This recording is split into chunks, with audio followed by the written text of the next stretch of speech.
Ce dimanche 19 mars, France 2 diffuse le film La Daronne, dans lequel Isabelle Huppert incarne une traductrice franco-arabe. Mais l'actrice a-t-elle vraiment appris l'arabe pour jouer ce rôle? Réponse ci-dessous. Isabelle Huppert a incarné mille et une femmes sur le grand écran. L'une des dernières n'est autre que Patience Portefeu, une mère de famille assez déjantée dans le film La Daronne, sorti en 2020.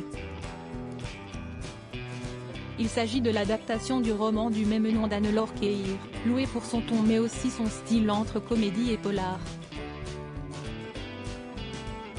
L'actrice de 69 ans, elle, y incarne une femme qui gagne sa vie en traduisant des écoutes téléphoniques de l'arabe au français pour la brigade des stupes.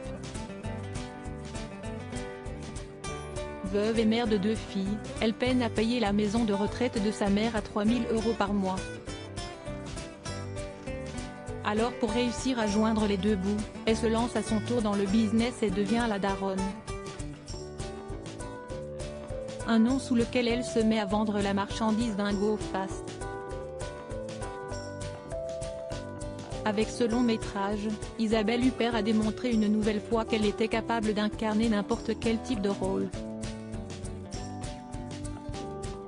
Cette fois-ci, elle a cependant été confrontée à une nouvelle difficulté, devoir parler arabe, une langue qu'elle ne maîtrisait pas du tout. Mais alors, comment a-t-elle fait pour incarner le personnage de Patience Portefeu? Isabelle Huppert a impressionné le réalisateur du film contrairement à ce qu'ont pu penser certains. Isabelle Huppert n'a pas appris la langue pour les besoins du tournage.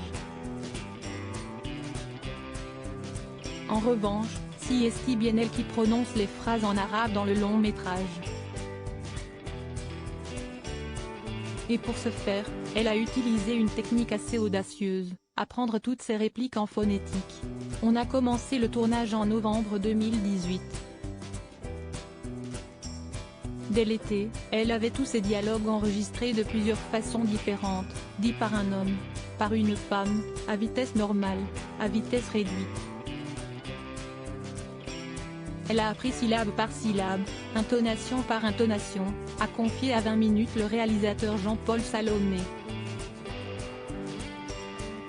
Isabelle Huppert n'a pas seulement réussi à l'exploit de tout retenir, elle a aussi assuré la partie prononciation. On aurait pu, en cas de catastrophe, la doubler, même partiellement. Mais non. On a fait écouter ces dialogues à des Marocains qui nous ont dit qu'elle parlait bien, avec un petit accent français, s'est remémoré le réalisateur, impressionné. Pari réussi pour la rousse la plus célèbre du cinéma français.